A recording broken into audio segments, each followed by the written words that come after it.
Buenos días a todos y todas. Voy a comenzar mi comunicación de forma un poco extraña, agradeciendo en primer lugar y disculpándome un poco después.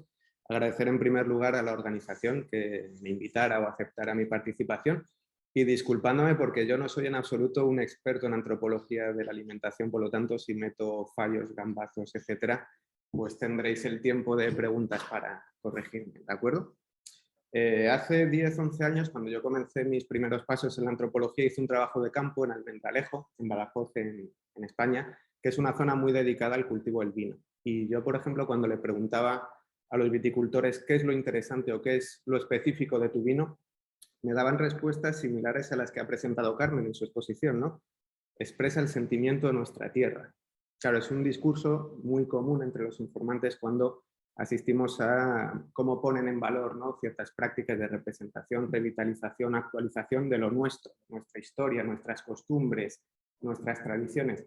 Y eso es muy interesante, pero también es interesante cómo a lo largo de las comunicaciones de hoy, de las que vimos ayer, hay otro dominio de acción, otro campo que es fundamental, es básico, lo hemos visto en Carlos, en Carmen, en Renata, en Elena, la centralidad que tiene el dominio de la técnica en todos los procesos de patrimonialización, en todos los procesos de puesta en valor de lo nuestro, lo auténtico. Por lo tanto, ya digo, yo como no soy ni mucho menos un experto en antropología de la alimentación, dije, pues voy a tratar de ver el ámbito del origen o el ámbito de la puesta en valor desde ese campo científico-técnico y principalmente por una cuestión que yo entiendo fundamental dentro de la antropología es, digamos, la vigencia que todavía tienen los procesos de legitimación científico-técnica. No solo comemos bien, sino que nos interesa que la esferificación esté hecha a 120 grados, de tal forma, y aplicamos cada instrumento, la técnica tiene una centralidad y yo quería ponerla de manifiesto a través de cómo podemos entender, operacionalizar el origen sin atender exclusivamente a los testimonios de nuestros informantes y atender a las prácticas que construyen ese origen desde un punto de vista técnico. Para tratar de operacionalizar esta cosa que es un poco extraña, la verdad, me he basado en dos categorías principalmente, que es la de estandarización diversificada de la profesora Montserrat Cañedo y la categoría de economía de las cualidades que plantea un autor francés, Michel Calon, que básicamente lo que nos dicen estos autores, estas autoras, es que la alimentación, si la entendemos como un circuito de producción de alimentos, distribución y consumo, opera de acuerdo a dos procesos que son complementarios y en ocasiones son contradictorios. Por un lado, procesos de estandarización. Pensemos, por ejemplo, en el caso del vino que voy a tratar yo hoy. Tenemos un campo de productores de uva que están sometidos a distintas condiciones ambientales, distintas condiciones de suelo, distinto todo, pero sin embargo tú vas a Lidl o vas a un supermercado y compras un vino Ribera del Guadiana. Por lo tanto, tiene que haber un proceso de estandarización de prácticas para que la botella que tú compras tenga unas propiedades más o menos homogéneas, más o menos reconocible entre los consumidores. Aquí opera un proceso de estandarización sobre la producción del vino.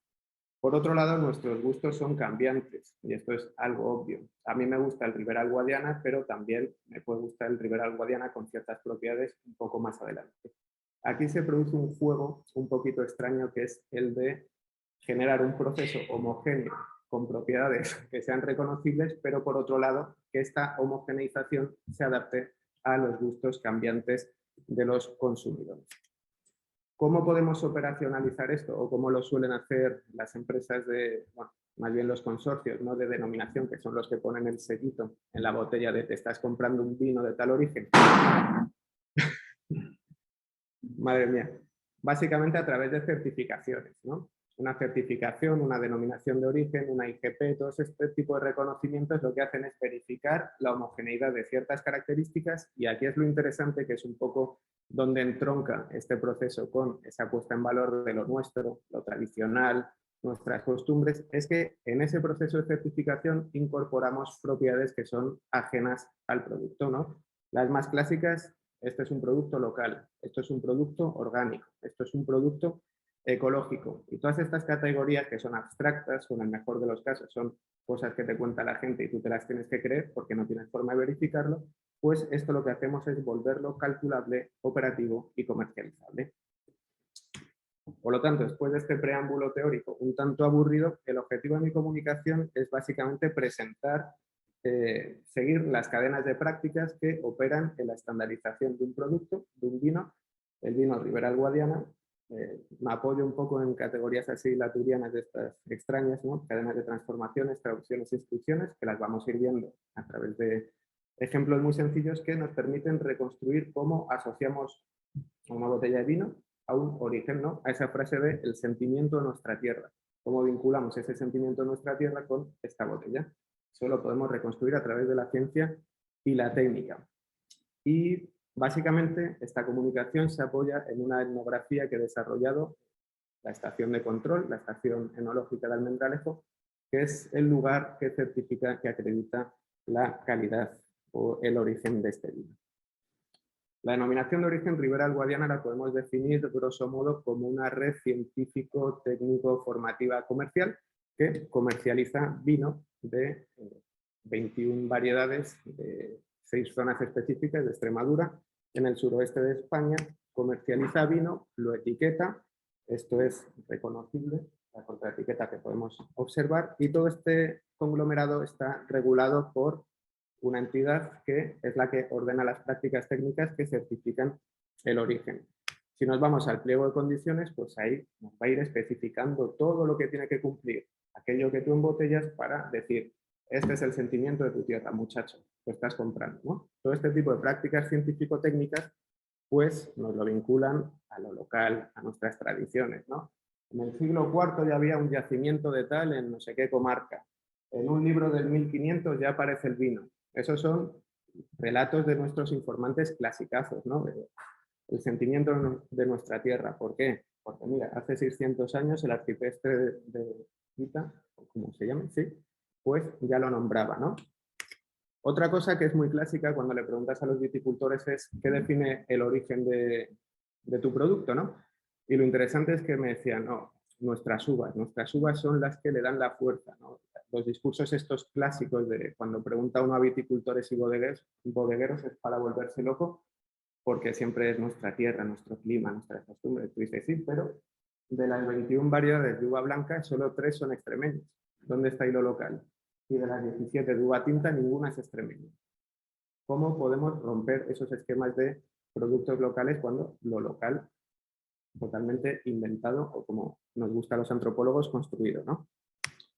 El vino tiene que cumplir una serie de características analíticas, una serie de características organolépticas, tiene que estar hecho de acuerdo a ciertos procesos, tiene que estar etiquetado de cierta forma y tiene que tener una serie de controles que tenemos que verificar. Todo esto se organiza o se hace dentro de la estación enológica de Almendralejo, que es un edificio de 1915 donde van a converger distintos flujos. Por un lado, las bodegas, la cual cada una de ellas cuenta con sus propios procesos de control de las prácticas, donde va a llegar por un lado uva y va a llegar por otro lado vino. Todo este entramado está realimentado, digamos, por procesos de experimentación donde analizan qué vides son mejores, cómo podemos acortarlas, cómo podemos favorecer la cosecha. Todo este tipo de cosas que son bastante complejas, a mí específicamente me interesa el recuadrito rojo, lo que entra de forma como muy específica que vamos a ver un poco más adelante. Por lo tanto, dejo fuera lo que son programas de ingeniería biotecnológica, programas de marketing, programas de control de calidad y me centro específicamente en 2 procesos de estandarización muy sencillos. Lo que es la ventana de vendimia, cómo podemos ajustar en esa diversidad de productores, de gente que cultiva, cómo podemos ajustar cuál es el mejor momento para cultivar y por lo tanto para tener un vino homogéneo, reconocible por el consumidor, y cuáles son las otras prácticas de certificación de control que operan en definir esa denominación de origen. La estación enológica de Almendralejo es un edificio realmente bonito porque cuando uno entra lo que se encuentra es unas escaleras muy del siglo XIX y a mano izquierda tenemos una sulfatadora, creo que es eso, comienzos de siglo. Según avanzamos, pues vemos ahí, ¿no?, los clásicos grabados de estos científicos barbudos que eran muy sesudos y muy sabios, con azulejos de Talavera, puede ser. Según avanzamos un poquito, nos encontramos, ¿no?, los despachos del personal, esto es de registro, pero si os dais cuenta ya hay como una mezcla científico-técnica ahí, una bata apoyada en el respaldo. Y esa es la silla de una persona que realmente lo que hace es recoger muestras ponerle una etiqueta y que pase a la siguiente etapa, que es el laboratorio. ¿De acuerdo? Esto, si me permitís la metáfora súper burda, lo que nos da una idea es ese paso, ¿no?, del sentimiento de nuestra tierra a cómo todo ese sentimiento de nuestra tierra lo tenemos que capturar, embotellar, y eso lo hacemos a través de una serie de prácticas científico-técnicas. Voy a ir muy rápido porque esto es un tema bastante más complejo, yo lo he simplificado enormemente. ¿Cómo podemos pasar de una selección de un terruño de la finca del tío Manolo a una botella de denominación de origen Ribera del Guadiana? Aquí operan multitud de procesos, desde, en primer lugar, sistemas de información geográfica que catalogan, delimitan el suelo, lo parcelan, seleccionan las vides, a personas que van, toman muestras desde ciertas alturas, ciertas vides concretas, hacen análisis. Esos análisis los pasan a las zonas de cata. En las zonas de cata tenemos a personas que catan, analizan, van, digamos, especificando la serie de propiedades, ¿no? En el proceso hemos pasado de un terreno informe a un terreno en el que nos encontramos ya un código de identificación alfanumérica. Esto ya no son las uvas de la finca del tío Ronaldo, sino que ya son uvas que tienen un peso, un grado de alcohol, acidez, pH, una serie de características y unos criterios de madurez. ¿Dónde está lo interesante de este proceso? Que nosotros hemos compartimentalizado, hecho cuadrículas, hemos ido recogiendo poco a poco toda esa diversidad, la hemos ido clasificando y eso nos permite emitir un boletín, un informe ejecutivo como el de la izquierda, que le enviamos a todos los bodegueros, a todas las personas interesadas, para que les digan, mira, en la finca de aquí, que es igualita que la tuya, ya es el punto óptimo de cosecha. Tú, un diagrama de flujo súper sencillo, ¿tienes las uvas igual? Sí, cosecha. Y ese ajuste de la ventana de cosecha se hace operando sobre todos esos procesos técnicos y lo que hace es homogeneizar la diversidad. El otro proceso que también es, digamos, interesante y que opera certificando un origen es el análisis organoléptico y control analítico. Aquí voy a ir, si cabe, un poco más rápido. La imagen de la izquierda son 3 muestras de botellas de vino y al lado una solicitud de quiero que me analicéis esto y he pagado la tasa 50 de la Junta de Extremadura que me autoriza a que me analicéis esto. ¿De acuerdo?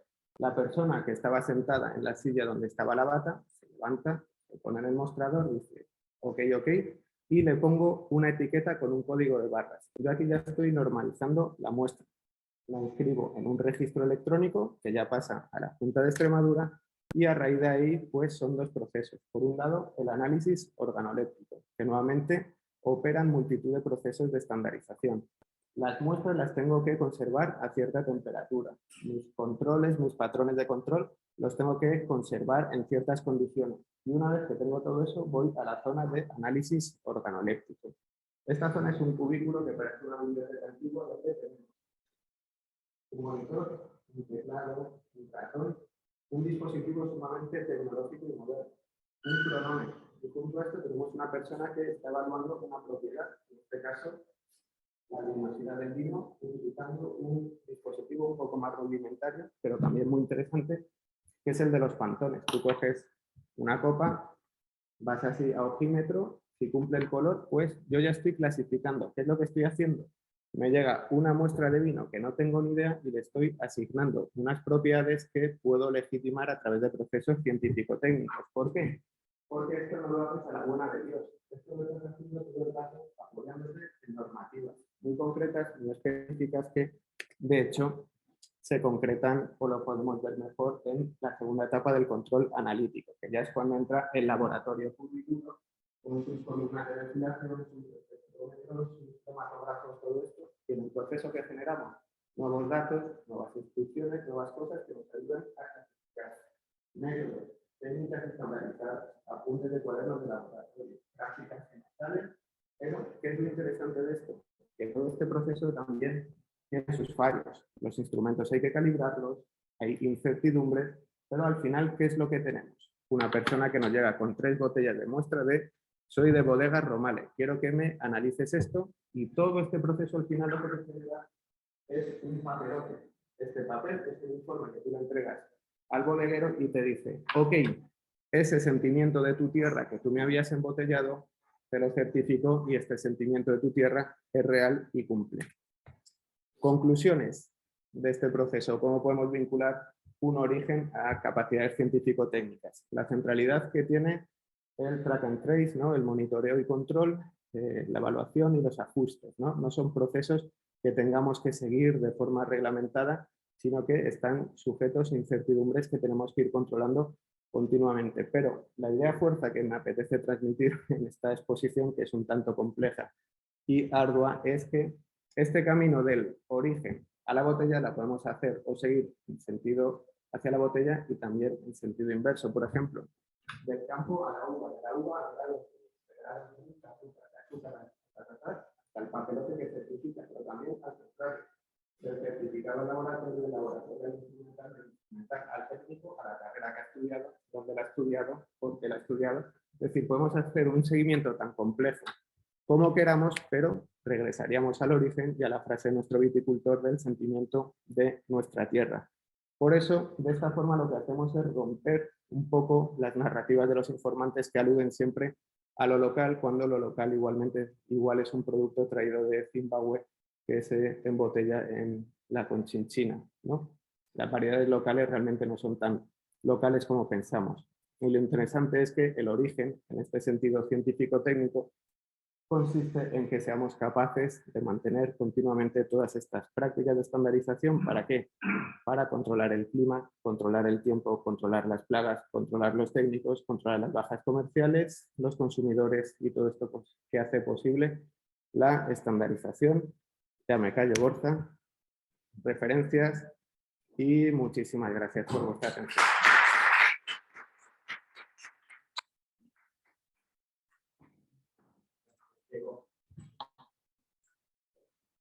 Bueno, pues ya hay dudas, preguntas.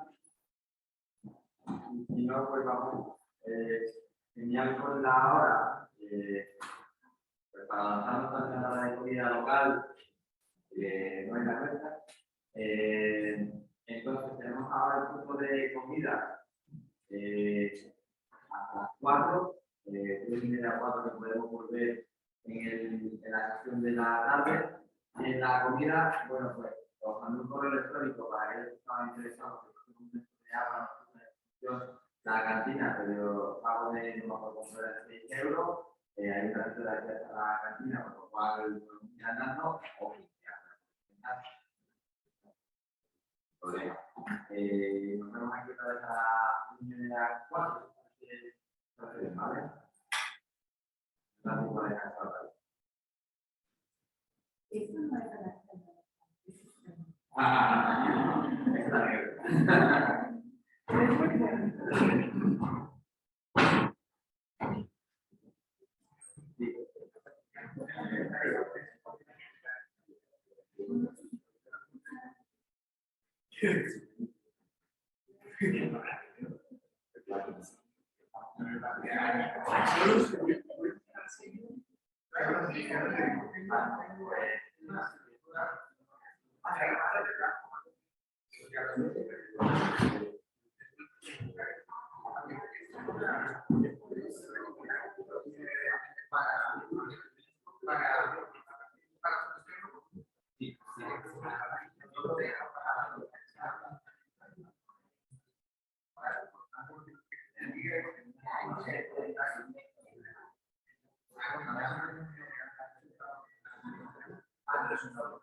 A las 3, ¿cómo venimos?